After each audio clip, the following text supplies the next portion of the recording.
Yo, what's up mga kablods? Megan na yung Backstop TV channel. So bago ang lahat, gusto ko po yung batiin na isang mapagpalang araw po sa ating lahat. So kumusta dyan sa South Korea? Mainit ba dyan? Umuulan ba? So ngayon yung weather dito sa Pilipinas, rainy season, tagulan. Sadyang alas 10 pa lang ng umaga, napakadilim na sa labas. So well anyway guys, kumusta yung mga solid nating followers dyan, subscribers, at higit sa lahat yung mga kababayan nating EPS factory worker dyan sa bansang South Korea na nakikipaglaban sa hamon ng buhay despite sa samot-saring pagsubok na pwede nilang maranasan bulo na naman. Dahil alam natin ang South Korea, hindi biro yung pagtatrabaho dyan. Sa mga hindi pa po nakakaalam, ako po si Kabulol, dati tayong EPS factory worker at umabot tayo ng 13 years.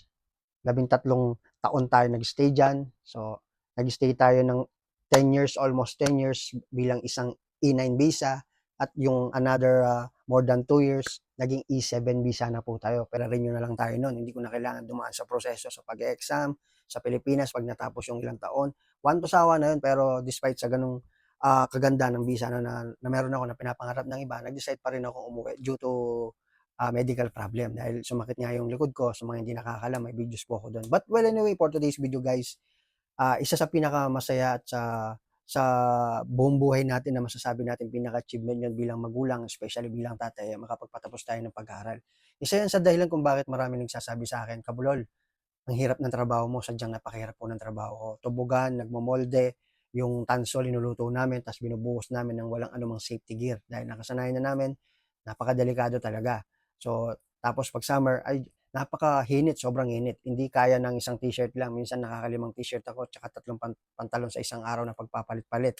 Dahil naman, kung yung init sa Pilipinas, ramdam natin. Tapos, what more pa, parang pag nasa loob ka ng factory, ganun kainit, diba? Yung talagang nagpapakulo kayo ng tanso, di ba? Mainit na yung weather sa labas, sasamahan mo pa ng init sa factory, parang doble o triple yung init na nararamdaman po natin sa sarili natin.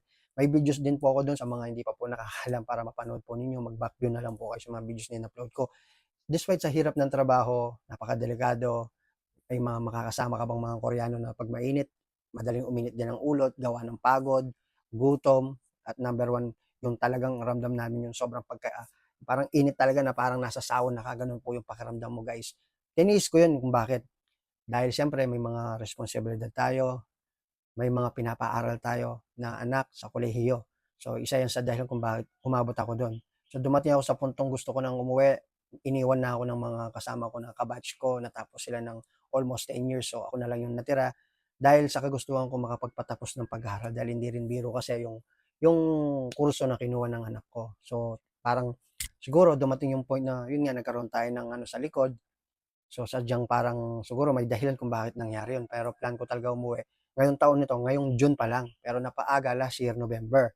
So gusto ko lang ibahagi sa inyo, not to brag but to inspire, na napakasarap sa pakiramdam na makapagpatapos ka ng pag-aaral ng isang anak. Lalo na sa anak ko, nakagraduate siya na talaga namang parang nag-recall sa akin nung umakit sa stage, yung magagraduate na siya, talagang ang bigat sa mata, pinipilit kong labanan, talagang hindi ko na kayang pigilin hanggang lumuha, pumatak yung luha ko nung niyakap ako ng anak ko. Alam mo yung pakiramdam na parang nag-recall lahat ng mga hirap na pinagdaanan ko, yung kahit linggo pinapasukan ko, gusto ko nang mag-out, hindi pwede dahil hindi pa tapos yung trabaho, dumating yung pandemic, tulog yung mga kasama ko, alas 4 ng madaling araw, lalabas ako, maglalakad ako para mag-araw bike, mag-part-time, which is alam ko sa sarili ko napakadelikado nun dahil bawal, pwede ako ma-default pag nahuli tayo. Pero nilabanan ko yon, hindi ko inisip na mahuhuli ako sa awa ng Diyos, naaraos ko siguro almost 2 months din yung straight na hindi ako nagde-day off. Monday to Friday, minsan Sabado, pag wala kaming pasok, pumupunta rin ako dun sa pinagpa-part-time ko. Ganun ang naging buhay ko.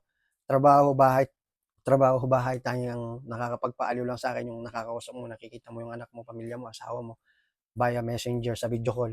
So despite from all of that guys, talagang ang nagpa-motivate sa akin, syempre yung kagustuhan kong mayahon sa kahirapan yung buhay. Kumbaga, achievement sa akin kung ano yung naaabot ng anak ko. Hindi man ako nakapag-graduate, nakapagtapos ng kolehiyo sa gusto kong kurso, makita ko lang yung anak ko na natapos siya, parang nakapag-graduate na rin ako. Kaya sa mga nandiyan sa South Korea, aminin man natin at hindi, may mga company talaga na wala sa o hindi natin inisip, never natin na-imagine na ganyan yung magiging sitwasyon na maabutan natin. Pero lagi nyo rin iisipin, hindi naman lahat kasi ng gusto natin pwede. Wala tayong control sa lahat ng bagay na pwedeng mangyari. Kaya kung nasa harapan mo man yung bagay na yan, i-grab mo na lang yung opportunity. walang taong hindi dumadaan sa pagsubok. Mas masarap maabot yung pangarap, yung tagumpay na alam mong pinaghirapan mo dahil hindi yun kaagad-agad makukuha o mawawala sa'yo. Kumbaga yun yung pinaka parang achievement natin o naging tagumpay natin. Hindi yung bonus na lang yung laki ng bahay, sasakyan, 'di ba, negosyo, lupa na nabili mo kasi yan hindi natin madadala sa hukay. Ang tanging may pagmamalaki mo, nakayanan mo yung mga bagyo, delubyo, mga pagsubok na kahit anong ibato sa'yo ng tadhana, ng kapalaran, eh, nalalagpasan mo yun na lumalabang ka ng patas. Yun ang pinaka talaga na dadalhin mo hanggang sa hukay mo. At least nagawa mo yung mission mo sa buhay. Kaya kung nandyan man kayo ngayon, sa stage, sa point ng buhay nyo na down kayo, lagi nyo lang din tatandaan, walang imposible sa mundo. Walang permanente. Magkakambal yun. Walang imposible at walang permanente. Kung nangarap ka na akala mo suntok sa buwan, walang imposible, kaya mong gawin, kaya mong maabot. Lagi nyo tatandaan yan. Kung ngayon nasa baba ka, gusto mo pumunta sa taas, wala ring permanente. Balang araw, ngayon nasa baba ka, baka balang araw nasa taas ka. Ang pinaka-importante lang doon is yung proseso, dahil lahat ng bagay nasa proseso yan. Magtiwala lang kayo. Pero sadyang may mga bagay-bagay na kahit anong pilit natin hindi talaga maaari o hindi talaga mapapasa atin. Pero lagi niyo lang din tatandaan, kapag para sa'yo, if it's meant to be, it will be. Mismong kapalaran ang gagawa ng paraan upang makuha mo yun. Kahit wala ka ng kailangan hingin pa, hindi mo na kailangan ipagdasalin, hindi mo na kailangan hingin, kusa na yun darating para sa'yo. Kaya tiwala lang guys, tiyagahin niyo lang yung pagtatrabaho diyan sa South Korea. Alam ko rin naman, alam nyo na kahit magtrabaho ka dito ng triple job sa Pilipinas, hindi mo kikitain yung kikitain mo isang buwan dyan sa South Korea. Gawin yung stepping stone yan tungo sa pinapangarap nyo. Dahil dyan, kahit papano, pwede yung umpisa ng pangarap nyo. Hindi man lahat, pero may pagbabago sa buhay nyo pag-uwi nyo dito sa Pilipinas. Mahirap ang buhay dito sa Pilipinas kung wala kang na-provide, kung nakikitira lang kayo. Napaka-importante maging productive kayo sa sarili ninyo habang nagtatrabaho kayo, may naipupundar kayo dahil ang pera, once na nagastos mo yan, mahirap nang ikitain ulit. Kumbaga pahalagahan nyo ultimo sentimo ng kinikita nyo dahil dugot pawis ang puhunan nyo dyan sa isang buwan bago nyo mahawakan yung sweldo natin, di ba? So binahagi ko lang sa inyo guys, isa na namang unlock na achievement na nasa bucket list o checklist namin ng asawa ko ay makapagpatapos kami ng kolehiyo. So ngayon nagta-training na siya, hinatid ko siya last Sunday.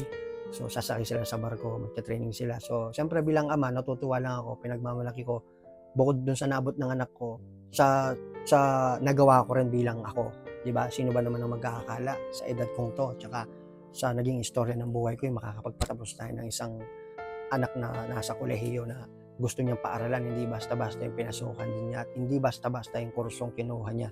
So, laking pasasalamat ko talaga sa taas dahil nung time na akala ko hindi ako mai-E7 visa, iniisip ko, sabay kasi yan naghuhulog pa tayo ng sasakyan nun na kumuha ako ng hulugan, 2 years pa siya, plus 3 years pa yata bago siya mag-graduate. So iniisip ko nung time na yun, paano at saan kaya ako kukuha. So biglang dumating yung E7 visa sa akin. Nung na-E7 visa ako, sorry guys, nabubulol. Hindi ko kinailanganan ng mga topic points na yan para ma-change visa ako. So na-consider ng government ng labor ng South Korea yung request ng sadyang name ko noon. So binigay ko lang sa kanya yung mga dapat na kunin na requirements sa Pilipinas, pina-DHL ng asawa ko. Yun lang ang tanging ginawa ko, wala akong ginastos. Or para lang sa kalaman po na lahat. Nung na-change visa ako, natapos yung isang taon na yun, doon na na-implement yung kailangan mo na ng topic ganyan, ng mga points. So yung mula sa sahod mo, sa score mo sa yung level 1, level 2. So parang pinadaan lang sa akin. Kumbaga pinatapos lang ako. So sadyang napakabait talaga ng nasa taas, mismo siyang gumawa ng paraan. Ngayon, nung unti-unti ng ilang taon na rin ako nakapag-stay, despite sa umuwi na yung mga batch ko, ako na lang natira. Ibang pagsubok na naman yon, ibang panibagong pakikisama. So, isang araw yun nga, may nangyari, ang tagal ko sa South Korea, parang hindi ko matayo yung likod ko. MRI tayo doon, dumaan tayo sa samot-saring test. So, parang nagkaroon ako ng break dito sa spinal cord ko na kailangan talagang ipahinga. Doon na ako nag-decide na parang kailangan ko nang umuwi, baka lumala pa. Lahat ng maiipon ko baka mapunta lang sa ospital. So, yun ang naging istorya ng buhay natin. Pero alam ko naman na hindi naman kagaya ng naging experience ko, naging istorya, naging kapalaran ko, yung magiging kapalaran nyo. So, ang masasabi ko lang sa inyo, so, straightforward, alam ko malayo na rin yung narating nyo, pero malayo pa tayo sa gusto nating maabot sa buhay. So, hanggat humihinga tayo, may pag-asa. Lagi yung tatandaan yun. Maraming mga magagandang bagay na dapat nating isipin. naging positibo tayo despite sa mga nangyayari sa paligid natin. So, hindi natin pwedeng iasa sa gobyerno o kahit kanino man yung magiging kagandahan ng buhay natin sa inaharap. Lagi nating isipin yun. So, yun lang, that's it. So, ako, ito ngayon yung buhay natin. Medyo matumal ngayon yung buy and sell dahil despite sa tag-ulan, siguro crisis na rin, mga parang limitado yung budget ng mga tao. Ganyan naman talaga, di ba? Wala namang ano. So, binahagi ko lang po sa inyo, guys. Ang importante dito, guys, makontento tayo kung anong meron tayo. So, yun lang. Maraming salamat. Mag-shoutout pala ako. So, shoutout pala kay Joseph Anthony. So, ang sabi niya, kumusta dyan, Cubs? Dati nanood lang ako sa mga videos mo noon. Ngayon, nasa roster na kay KLT23, KLT23 po, waiting ng employer. Sunod ako sa yapak mo, idol. Ingat palagi at pa-shoutout po. So, shoutout kay Joseph Anthony. And then, shoutout na rin po kay Mariel Jun Villa. Sir, pa-shoutout naman, Sir Idol, sa mga KLT22 na mag-expired na ngayong July.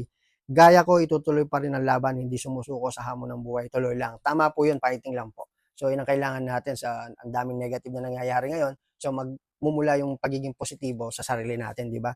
So, mali natin, di ba? Hindi natin alam kung anong pwedeng mangyari. Nakapundar ka na, marahil umuwi at nagnegosyo sa Pinas. Basta madiskarte, masarap pa din sa sariling bansa. God bless you. Sabi naman ni Joven Ser de Nola. Shoutout sa'yo. At kay ano po, kay Zamich. Hello pa, shoutout. Zamich, shoutout sa'yo. At kay Surplus 2484, shoutout Kabulol, Santulio family from Jensan, idol. So, shoutout sa Santulio family from Jensan. Sabi po nila, sana umabot po sa inyo yung shoutout ko. So, I think that's it, guys. So, paano, magkita-kita tayo muli sa susunod na video. Sana kahit paano na bigyan ko kayo ng konting positibo, na motivate ko kayo at the same time, na-inspired kayo sa nabahagi natin. Dahil yung mga binabahagi ko sa inyo, kagaya ng lagi ko sinasabi, hindi po to scripted. Ito po yung tunay na nangyayari, realidad. Hindi po to puro-puro, hindi po kwentong barbero. Talaga pong ito yung pwede nating maranasan o nararanasan mo mismo sa kasalukuyan. So that's it. God bless us all. So, stay safe lang po. Lagi yung tatandaan dyan, lalo na sa mga kasama natin sa South Korea. So,